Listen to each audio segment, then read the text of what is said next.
Reading from the Holy Gospel according to Mark. Glory to you, Lord. One of the scribes came to Jesus and asked him, "Which is the first of all the commandments?" Jesus replied, "The first is this: Hear, O Israel, the Lord our God is Lord alone.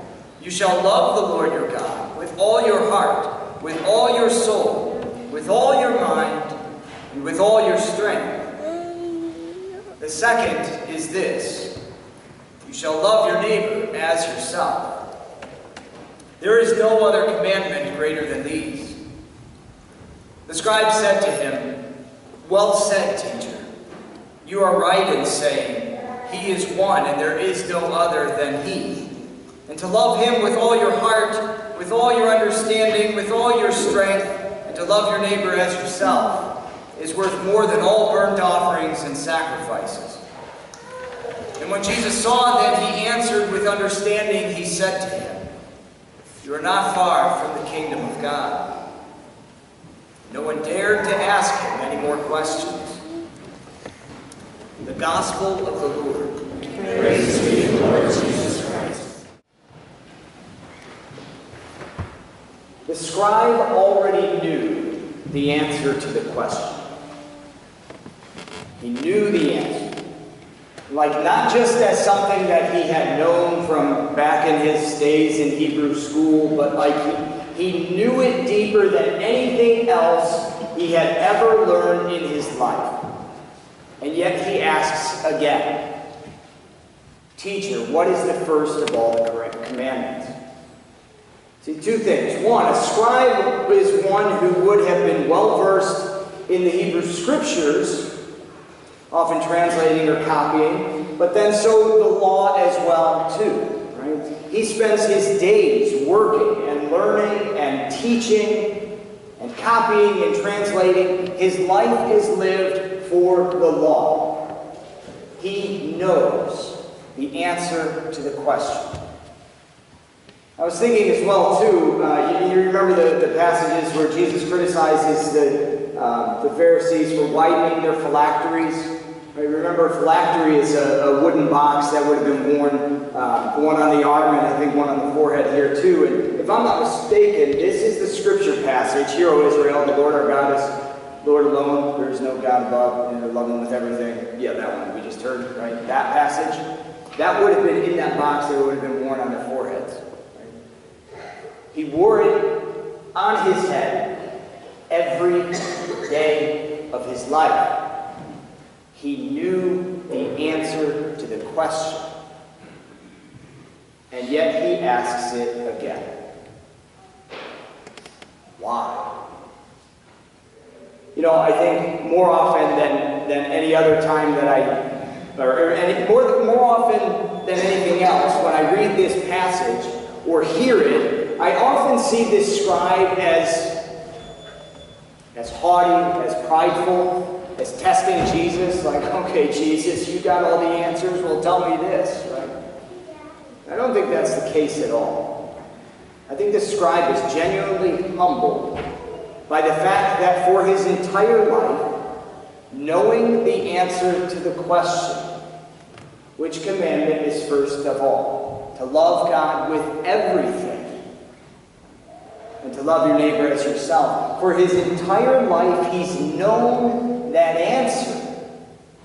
And probably in large part tried to carry it out. Because if you can carry out both of those commandments, you have fulfilled every one of the laws. You can sum up 613 Jewish laws in two. Love the Lord with everything you have and love your neighbor as yourself. You can take care of everything with two commandments. So he spent his whole life striving after these two things. And yet at this particular point, he's come in just such a deep awareness of the fact that he can't accomplish it. He can't love God with everything. He can't love his neighbor as himself. He's fundamentally incapable of doing it on his own. And so when he hears the one who has the power to restore him to what he was made to be, the one who has the power to give him the love that was lost in the beginning, he hears with such purity and perfection and truth. Love the Lord your God with all that you have, and your neighbor as yourself. It restores in him a hope that it is in fact possible. Not through his own efforts, but through the grace of Jesus Christ. And so, yes, he knows the answer to the question.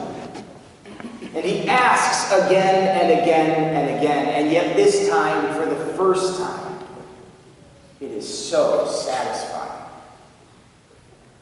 So he's not looking to Jesus after the fact and approvingly as someone who stands above, well said, teacher, you're on your way. No, he's in absolute awe of the power that Jesus' words convey and cut straight to his heart in this moment like nothing he's ever experienced before. He's so tired of coming up empty, trying to fulfill these commandments. He's so tired of feeling like a failure when he can't do what the law commands him to do. And yet in this moment, he's refreshed, he's satisfied, he knows this one has what I'm looking for. Something for all of us there. Something for all of us. No matter what place in life we are, we continue to ask the question, what's number one for my life? What is the first thing that I'm called to do? And we all know the answer, right? We're here. We know the answer. We know it. And yet every week, every time we come back here, we ask it in a certain way again. And Jesus says it plainly. Love your God with all that you have. Love your neighbor as yourself. So we have a point of departure here for us today, no matter where we are. We have the option of continuing to take it on ourselves to satisfy our own lives, our own meaning for our life, our own wants and desires. Or we can turn it over to Jesus here today to say, your words have power. Your words have meaning. Your words cut to my heart and fulfill a desire that I have that I can't fulfill. Please give me that power to love. The power that you have, that you're capable of. Right? We have this choice here today. So just take a moment. Right? Again, we need to do this all the time. Whether you did it yesterday, last week, last month, last year, one time 10 years ago, give the Lord your heart today. Say, give me the power to love as you desire to love, as I desire to love, but I haven't been able to. Been coming up empty. Fill me, Lord, with your grace, your mercy, your peace, all that you wish to offer me